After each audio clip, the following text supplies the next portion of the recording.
Okay, Assalamualaikum warahmatullahi wabarakatuh. Waalaikumsalam. Waalaikumsalam warahmatullahi wabarakatuh. Today, my group and I would like to discuss about reading comprehension 1. The title of the text is The Role of Midwife in the Primary Care. Let me introduce myself. First, my name is Priska Zahra Mulyana. In this group, there are Revana, Syafika, Hilwa, and Rania. The first and second part is going to be explained by Revana. Okay, time and place is yours. Good morning.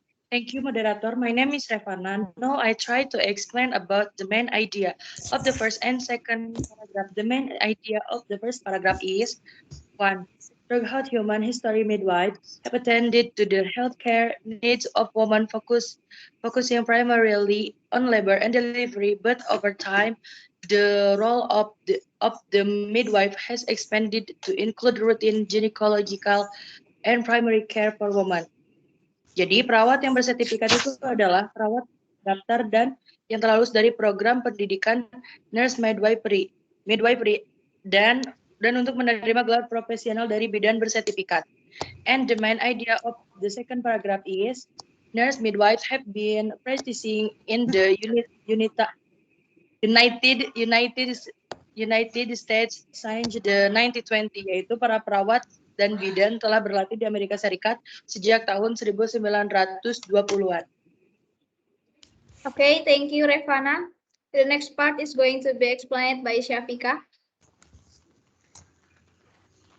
Good morning. Thank you, moderator. My name is Syafika Radua Zakira. Now I try to explain about the main idea of the third paragraph.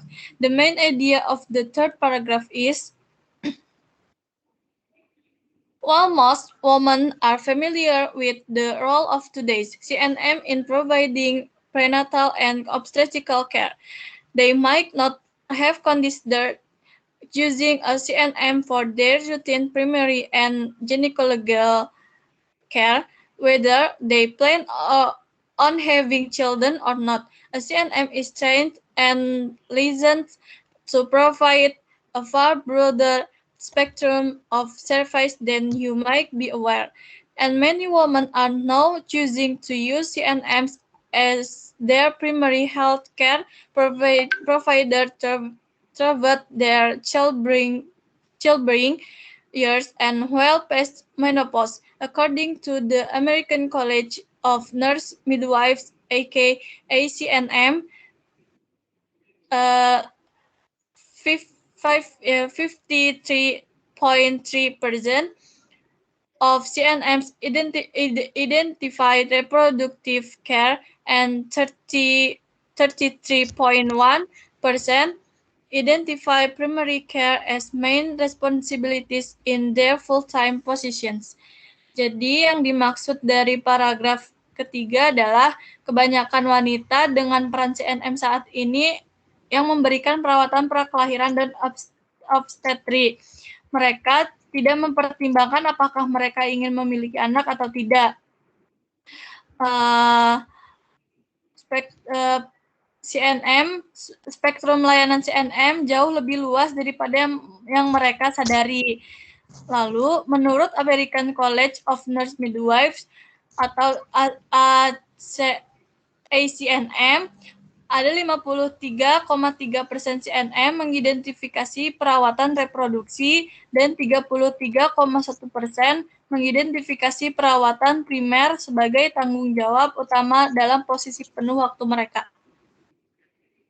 Okay, thank you, Syafika. The next part is going to be explained by Hilwa. Okay, good morning. Thank you, moderator. My name is Hilwa Amalia Rosalba.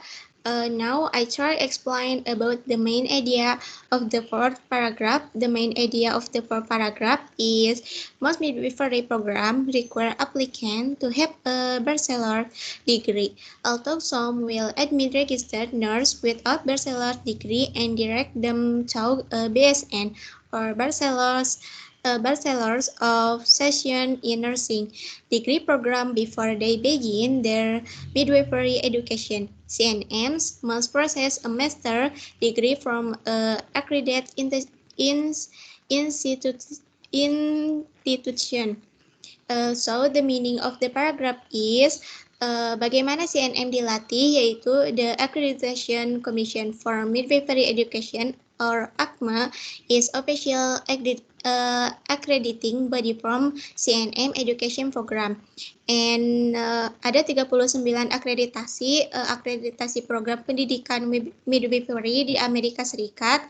And proses mendapatkan CNM yaitu harus atau dengan school nurse, after that entered the midwife, and harus mempunyai gelar degrees minimal S2.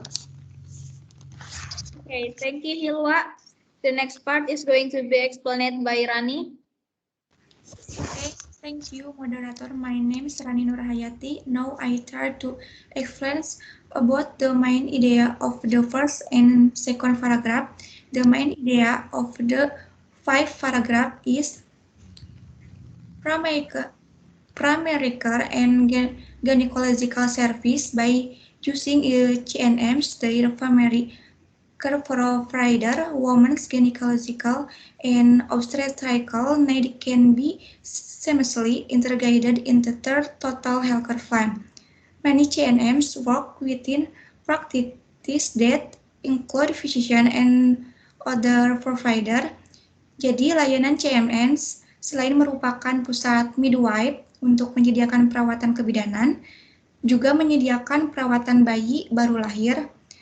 Banyak CMNs bekerja dalam praktik yang mencakup dokter, juga menyediakan jasa yang diberikan.